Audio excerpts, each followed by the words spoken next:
Kita alhamdulillah sudah selama melaksanakan ibadah sahur di bulan Ramadan. Semua sudah pada tahu bahwa target sahur itu ujungnya la'alakum tattaqun. Kalau ibadah sahur itu al-imsak, menahan diri dari hawa nafsu, maka kemudian Syawal ini kita harus memposisikan bagaimana kita menetapkan tetap terus-menerus istiqomah dalam rangka al-imsak tadi, menahan diri. Jadi bulan Syawal adalah bulan yang penting meneruskan kebiasaan bulan Ramadan. Sebut saja Ramadan itu sebagai bulan latihan. Karena sebagai bulan latihan, hasilnya mudah-mudahan betul adalah ketakwaan. Maka kemudian bagaimana ketakwaan itu kita pertahankan terus-menerus. Mempertahankan ketakwaan terus-menerus itulah namanya istiqomah. Kita selalu minimal 17 kali minta supaya manusia atau kita sendiri tetap punya nilai istiqomah. Dengan bahasa Al-Quran, ihdinas siratal mustaqim. Ya Allah, tunjukkanlah kami jalan yang lurus. Yang mustaqim itu adalah artinya, istiqomah adalah mustaqimnya. Jadi istiqomah yastaqimu istiqomatan mustaqiman itu adalah satu akar kata menggambarkan kelurusan sikap. Yang kedua, sesudah Ramadan ini juga kita mencoba menindaklanjuti dengan keikhlasan yang terus-menerus. Mengapa? Sebab pada bulan Ramadan kita menjaga amal tanpa panggung, menjaga amal tanpa diperlihatkan pada orang lain. Bagaimana menjaga amal dengan keikhlasan itu kita pertahankan terus-menerus. Kita biasakan untuk melaksanakan amal ma'ruf nahi munkar, melaksanakan kewajiban, melaksanakan ketentuan-ketentuan Allah Subhanahu wa Ta'ala dengan suasana yang seperti Ramadan tanpa panggung. Ini berat bagi kita. Sebab apa? Sebab sekarang itu sudah musim viral-viralan. Ada pekerjaan sedikit saja dipoto, di video, diviralkan. Jadi kita selalu memakai panggung HP ini untuk menyebarluaskan amal. Tidak ada masalah, akan tetapi harus ada kehati-hatian. Jangan masuk ke dalamnya sifat riya, sifat sum'ah, dan sifat ujub. Jangan lupa ada yang disebut kelakuan setan yang tersembunyi. Di antara tipu daya setan tersembunyi itu kita ujub dalam posisi sendiri. Kita sholat sendiri, tidak ada yang melihat dan biasa kita lakukan. Tapi suatu waktu terbetik dalam hati kita, kalaulah sholat saya yang baik ini terlihat orang lain akan menganggap saya sebagai orang yang bertakwa. Padahal tidak ada orang yang melihat, tapi ada terbetik dalam hati kita. Itulah yang disebut akal bulus setan. Setan itu punya akal bulus yang halus sekali, sehingga tidak terasa kita masuk kategori kelas ujub, kelas riya, kelas takabur. Kemudian di dalam Ramadan kita tahu bahwa kita ada warok, nilai takwa yang sangat halus itu adalah warok. Bagaimana warok itu kita laksanakan di bulan Ramadan? Kita bukan hanya sekedar hebat, semangat melaksanakan kewajiban. Kadang-kala yang sunnah-sunnah yang tidak kita laksanakan di luar bulan Ramadan, kita paksakan di dalam bulan Ramadan itu melaksanakan yang sunnah itu. Kebaikan yang mubah pun kita coba laksanakan dengan sebaik-baiknya. Itu gambaran manusia yang waro. Bagaimana waro ini dipertahankan? Kalau bisa mempertahankan waro, itu insya Allah hati kita jadi bersih, hati kita jadi murni, hati kita betul-betul tidak ada celah, tidak ada noda. Kalau bulan Ramadan kita bisa laksanakan terus menerus, pembiasaan untuk wara'i, yakni bukan hanya melaksanakan kewajiban, tapi yang sunnah pun kita paksakan, kita usahakan betul. Namun dengan di luar bulan Ramadan bisa jadi kalau di bulan Ramadan kita nafsu itu terkendali karena tidak makan, tidak minum. Sekarang di luar bulan Ramadan bisa jadi kendali nafsu itu terlepas. Lantaran terlepas bisa jadi sesuatu yang kita laksanakan dengan baik di bulan Ramadan, malahan kemudian terlepas lagi kendali kebaikan.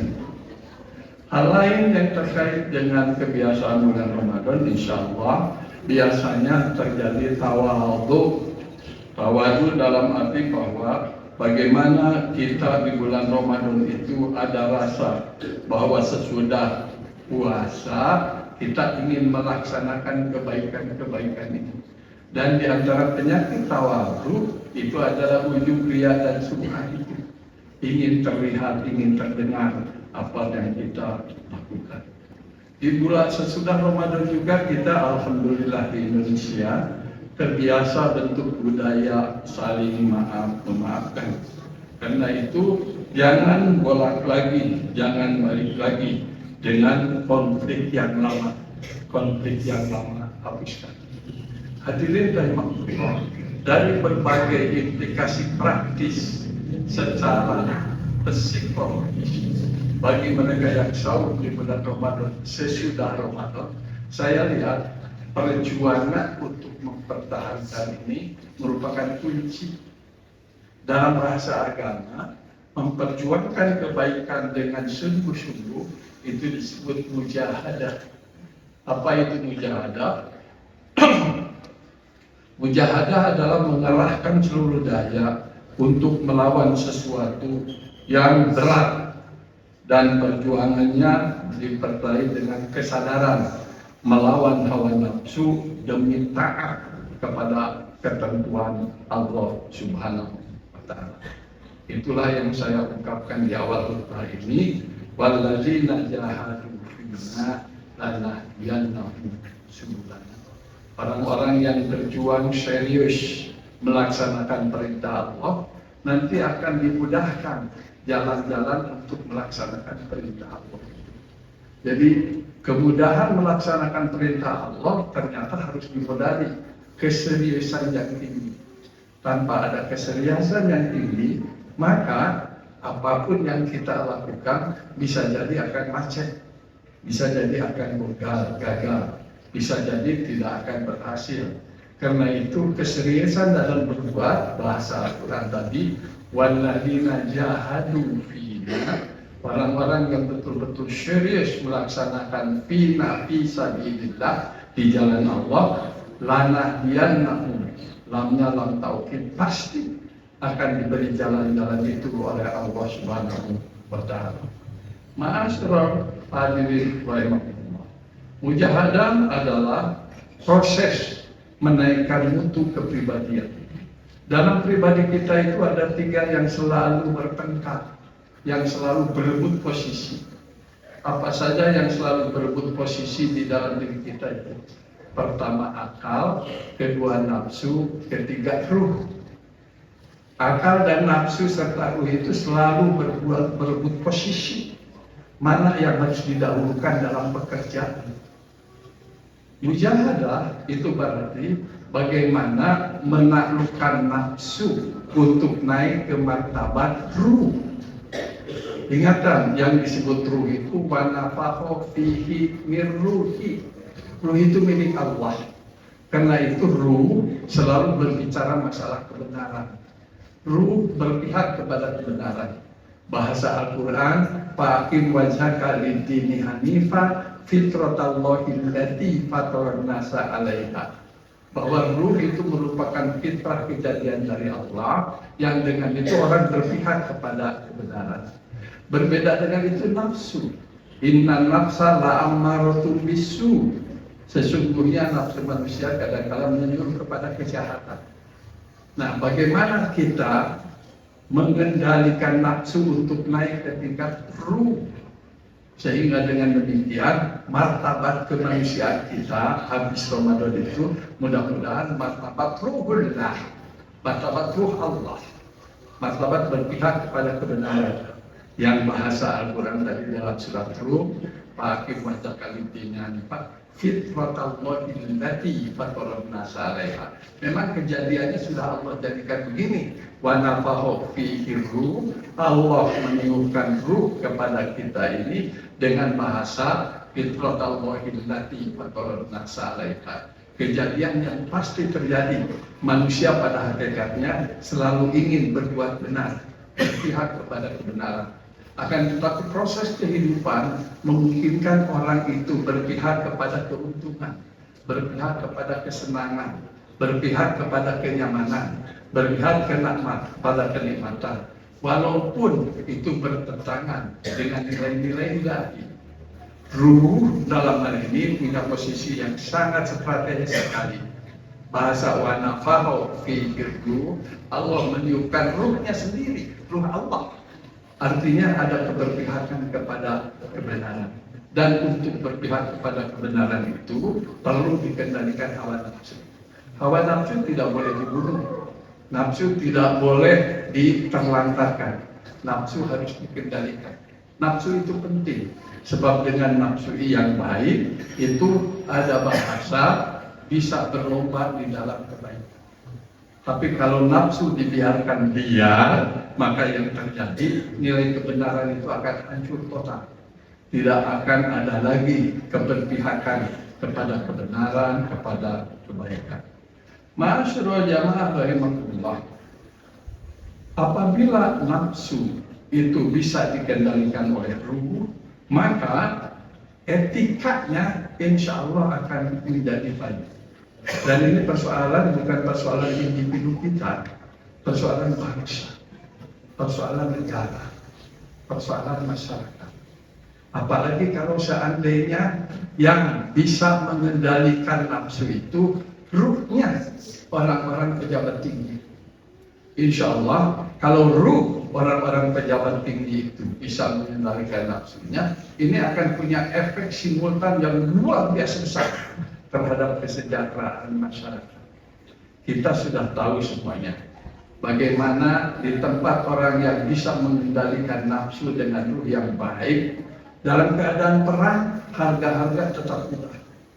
Dalam keadaan perang ditindas oleh pihak lain, harga-harga tetap baik. Sementara di tempat-tempat di mana para pejabatnya itu ruhnya dikendalikan oleh hawa nafsu, dalam keadaan aman damai pun rakyat merasa berat menanggung beban kehidupannya yang harus ditanggung lantaran beban-beban kebijakan yang dilaksanakan oleh orang-orang yang nafsunya lebih kuat mengendalikan ruhnya. Ma'asyiral jamaah rahimahullah. Apabila ruh itu bisa mengendalikan hawa nafsu, insya Allah itulah yang disebut tazkiyatun nafsi, itulah yang disebut insan kamil, itulah yang disebut hurriyatul ruh, yang disebut tazkiyatun nafsi, bersihnya jiwa, yang disebut insan kamil, bagaimana manusia mendapat nilai yang sempurna di hadapan Allah lantaran ketaatan yang sangat tinggi. Yang disebut hurriyatul ruh, kebebasan ruhani dalam arti bebas untuk berpihak kepada kebenaran, bebas untuk berpihak kepada keadilan. Omongan yang mudah diomongkan itu berat dalam kelakuan sehari-hari. Jangan lupa untuk berpihak kebenaran pada kebenaran itu tantangannya sangat berat sekali. Tantangannya sangat banyak sekali. Mengapa berpihak kebenaran pada kebenaran saja itu susah? Mengapa berpihak kepada kebaikan itu berat? Sebab mereka yang terbiasa mendapat keuntungan dari kezaliman, mereka yang terbiasa mendapatkan kenikmatan, keenakan, kenyamanan, kesenangan berbasis kebohongan, berbasis penipuan, itu pasti akan berontak tatkala melihat ada kekuatan untuk berpihak pada kebenaran. Itulah yang terjadi pada zaman awal kenabian Rasulullah Sallallahu Alaihi Wasallam. Usia Rasul 35 tahun diberi gelar Al-Amin, orang yang sangat dipercaya. Usia 40 tahun dapat wahyu dari Allah. Dari wahyu itu beliau lurus banget. Beliau lurus betul menegakkan kebenaran dan keadilan. Apa yang terjadi? Orang yang sangat dipercaya pun pada awalnya tatkala menyerukan kebenaran dan keadilan ditolak mentah-mentah. Dan yang menolaknya seluruh bangsa Quraisy saat itu. Yang menerimanya pada awalnya cuma 3 orang saja. Siti Khadijah, Ali bin Abi Thalib, dan Abu Bakar Siddiq. Yang lainnya dari ratusan atau ribuan orang yang ada di masyarakat Quraisy itu hanya 3 yang menerima, yang lain menolak. Apa artinya? Artinya memang menyerukan kebenaran harus ada kesiapan untuk bertahan, untuk melihat serangan-serangan dari orang-orang yang terbiasa mendapatkan keuntungan lantaran kebohongan atau pengkhianatan. Mudah-mudahan puasa kita, ibadah kita di bulan Ramadan kemarin betul-betul mendapatkan ketakwaan yang dengan demikian pada bulan-bulan seterusnya kita bisa menjaga ketakwaan itu dengan sebaik-baiknya. Barakallahu fi barakum.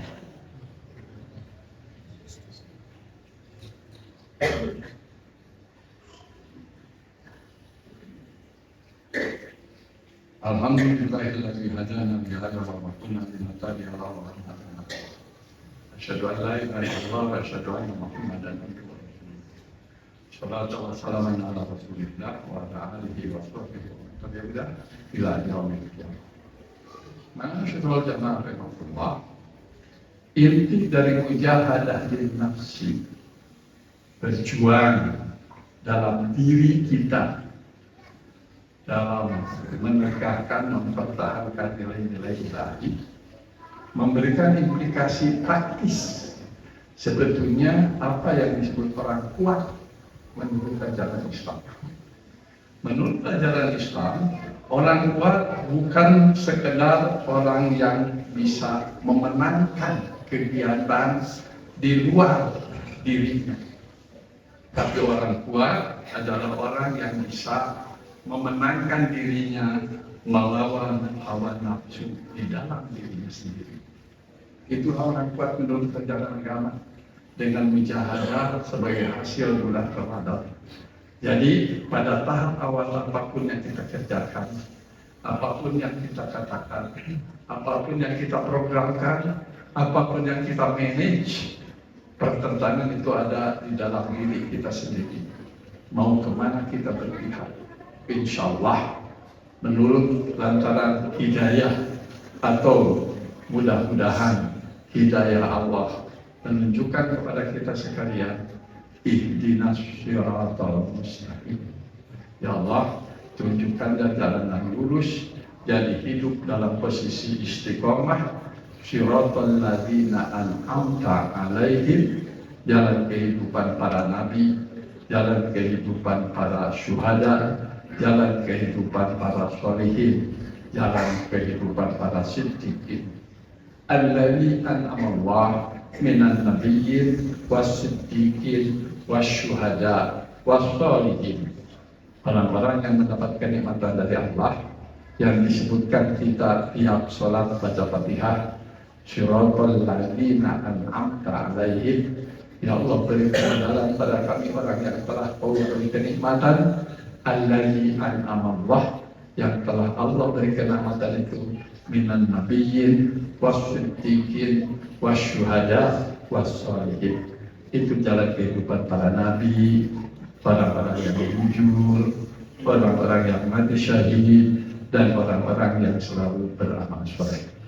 Mudah-mudahan sesudah kita melalui bulan Ramadan itu betul-betul bisa menampakkan kualitas kepribadian yang lebih tinggi, takwanya yang lebih tinggi, kemudian ibadah yang lebih baik, dan kepribadian yang lebih soleh, sehingga mudah-mudahan kita masuk orang-orang yang mendapat ridho Allah Subhanahu wa Ta'ala.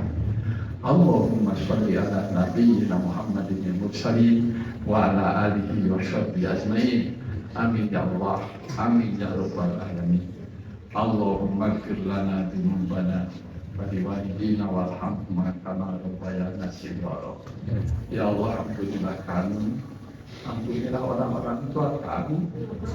Mereka telah dengan susah payah mendidik dan membesarkan kami, merawat dan memberi nafkah pada kami. Mereka korbankan segala kehidupannya semata-mata untuk kesejahteraan. Mereka rela tidak makan, tidak minum supaya kami juga merasa kenyang. Mereka rela tidak tidur malam-malam supaya dalam rangka menjaga tidur kami. Ya Allah, cintailah orang-orang tua kami. Apakah masih hidup atau beliau sudah pada meninggal? Sayangilah kedua orang tua kami, Allah, sebagaimana mereka telah menyayangi kami saat kami masih kecil. Allahumma rabbana inna nas'aluka ridhoka wal jannah wa na'udzubika min sakhatika wan nar. Allahumma adkhilna jannata ma'al abrar ya aziz ya ghafar ya rahman. Allahumma rabbana atina min ladunka rahmatan wa hayyi lana min amrina rasyada. Allahumma rabbana inna nas'aluka salamatan fid din wa afiyatan fil jasad wa ziyadatan fil ilmi wa barakatan fil rizqi wa taubatan qabla al-maut wa rahatan wa rahmatan ba'da al-maut. Allahumma hawwin 'alaina fi sakaratil maut wa najata minan nar wal afwa inda isya. Allahumma sahhil umurana.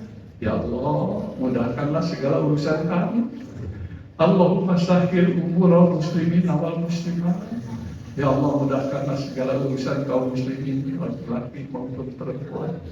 Allahumma sahhil umur masajidina. Ya Allah, mudahkanlah urusan masjid-masjid kami. Allahumma sahhil umur muslimin fi biladina Indonesia. Ya Allah, mudahkanlah segala urusan kaum muslimin di Indonesia, wa fil Gaza, wa fi Palestina, wa fi kulli alam. Mudahkanlah segala urusan kaum muslimin di Indonesia, di Gaza, di Palestina, dan di seluruh bagian alam dunia. Allahumma rabbana atina fid dunya hasanah wa fil akhirati hasanah wa qina adzabannar. Wa sallallahu ala nabiyyina Muhammadin al-mursalin wa ala alihi wa sahbihi ajma'in. Subhana rabbika rabbil izzati amma yasifun wa salamun alal mursalin walhamdulillahi rabbil alamin. Aqulu qawli hadza wa astaghfiru. Wassalamu alaikum warahmatullahi wabarakatuh.